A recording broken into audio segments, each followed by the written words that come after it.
Studio जीवन चौक मधुबनी। धीरे से केस कटिहे रे हजमा बउआ छै दुलरुआ। धीरे से केस कटिहे रे हजमा बउआ छै दुलरुआ। रे हजमा तोरा देबौ 500। रे हजमा तोरा देबौ 500। धीरे से केस कटिहे रे हजमा बउआ छै दुलरुआ। धीरे से केस कटिहे रे हजमा बउआ छै दुलरुआ। रे हजमा तोरा देबौ 500।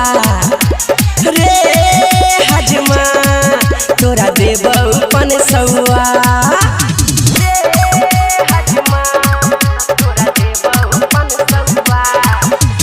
रूपम रिकॉर्डिंग स्टूडियो जीवन चौक मधुबनी।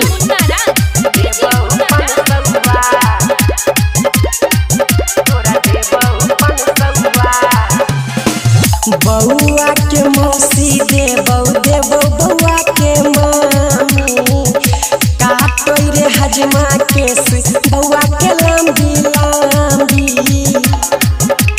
रे हजमा बउआ के मौसी देबौ बउआ के मामी। काटो रे हजमा केस बउआ के लंबी लंबी। जोरे धोती कुर्ता देबौ तोरा रे लौआ। जोरे धोती कुर्ता देबौ तोरा रे लौआ। रे हजमा तोरा देबौ 500। रे हजमा तोरा देबौ 500। रे रूपम रिकॉर्डिंग स्टूडियो जीवन चौक मधुबनी।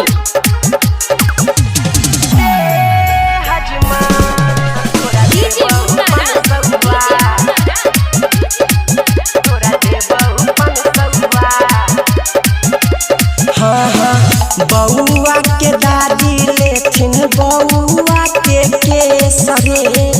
भोज खा क जइहे रे हजमा जइहे नहीं खाली पेट रे। रे हजमा बउआ के दादी लेथिन बउआ के केसरे। भोज खा क जइहे रे हजमा जइहे नहीं खाली पेट रे। अनिल शर्मा गाना गबै छै मुरन के झमकौआ। रूपम अनिल गाना गबै छै मुरन के झमकौआ। रे हजमा तोरा देबौ 500। रे हजमा तोरा देबौ 500। रे भोज खा क